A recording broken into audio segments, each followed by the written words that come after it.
Un autre chapitre du livre que l'abbé Laurent Gagnon a écrit et qui s'intitule « Voici ta mère ». Il s'intitule « Marie, mère de Dieu ». Est-ce qu'on peut, nous, être mère de Dieu? Écoutez ce texte et on reviendra à cette question. Toute la préparation de Marie, depuis son enfance, était orientée vers sa grande mission, devenir la mère physique de Dieu.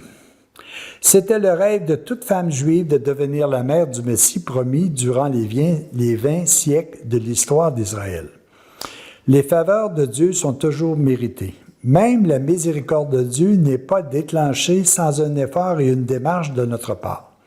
C'est après la longue marche qui le conduit à la maison paternelle que l'enfant prodigue trouva les bras et le cœur de son père, qu'il trouva une maison et une vie nouvelle. « Aide-toi et le ciel t'aidera », dit le proverbe. Et Jésus dit, « Demandez et vous recevrez ». Il dit encore, « Celui qui veut venir après moi, qu'il se renonce, qu'il prenne sa croix et qu'il me suive. » Dieu nous a créés sans nous, mais il ne peut nous sauver sans nous. Il nous a créés libres et il ne s'impose jamais à l'homme. Il indique le chemin, tout simplement. L'homme choisit de le suivre ou d'en prendre un autre à son gré. Si l'homme choisit un mauvais chemin, la faute en retombe sur lui-même uniquement. Lui seul doit subir les conséquences de son choix et Dieu attend patiemment l'heure propice pour lui faire miséricorde. Au temple, Marie avait étudié longuement la parole de Dieu. Elle avait écouté 1000 fois les récits de l'histoire du peuple choisi, le récit des révoltes de son peuple et le récit de ses retours vers Dieu. Le terrible récit de la chute d'Adam et Ève était profondément gravé dans son cœur. Marie, la plus belle fleur du peuple d'Israël, le plus beau lys du parterre de Dieu, était née immaculée sans tache. Sa foi grandissait constamment à la lumière des merveilles de Dieu racontées dans l'Écriture.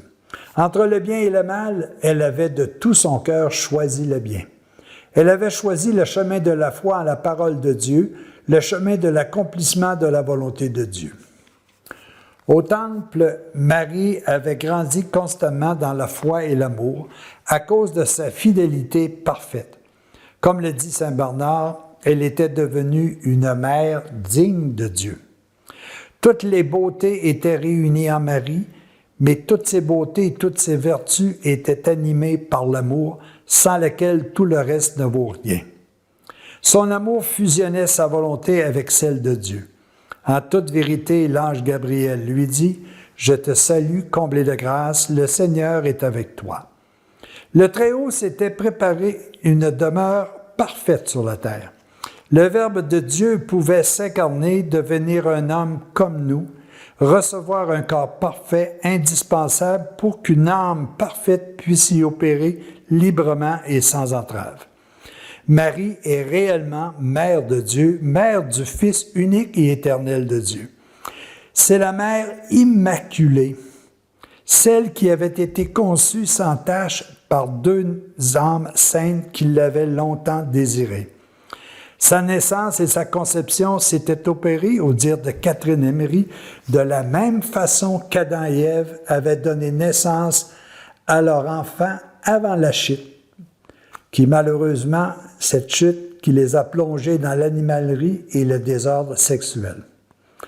Quand les parents donnent naissance à leur enfant, ils ont créé le corps, mais non l'âme, ni l'esprit.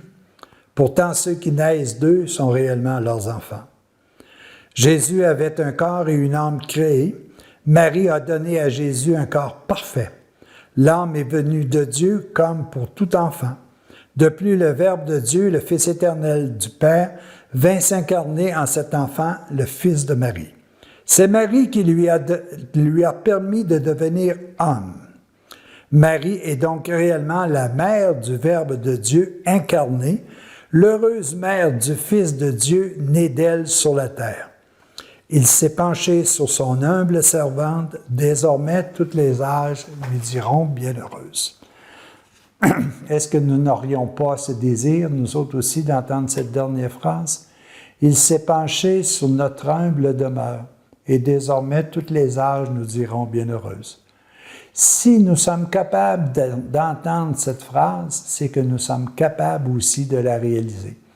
Nous avons en nous toute cette puissance d'être mère physique de Dieu sur terre. Nous n'avons qu'à faire des actes d'amour, des actes de paix, des actes de joie, et nous allons faire renaître à l'intérieur de tous ceux et celles qui nous entourent cette nationalité divine qui les habite depuis toute éternité. Bien souvent, nous nous contentons, nous, de prendre contact avec la nationalité terrestre, si vous voulez, parce que nous le voyons, nous sommes capables de le capter par nos sens. Mais si nous sommes capables davantage de travailler avec une vision nouvelle, avec une inspiration nouvelle, avec une façon de voir qui dépasse le physique pour tomber davantage dans le divin, nous allons voir aussi qu'un sourire, souvent, donne naissance à la vie chez une personne, qu'un acte d'entraide donne la vie, qu'un partage donne la vie à ceux qui sont désolés, que de l'espoir donne la vie à ceux et celles qui nous entourent et qui vivent des périodes plus difficiles. Vous savez, Marie a maintes et maintes fois relu la parole de Dieu.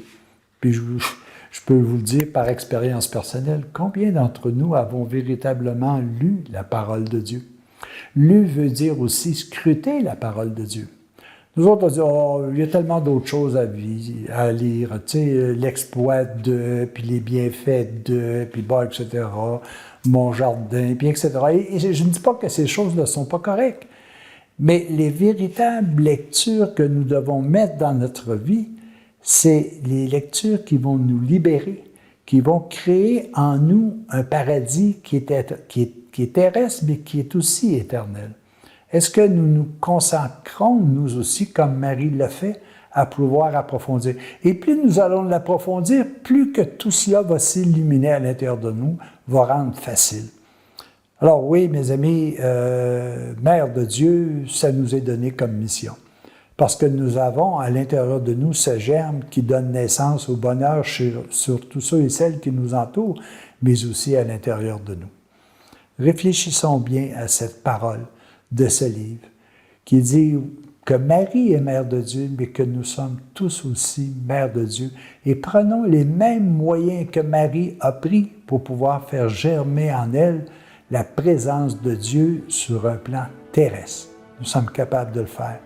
Aujourd'hui, faisons-le tout simplement en souriant à quelqu'un, en lui disant bonjour, en s'informant de sa santé, de son bonheur et de sa paix. Tous et à chacun, bonne journée.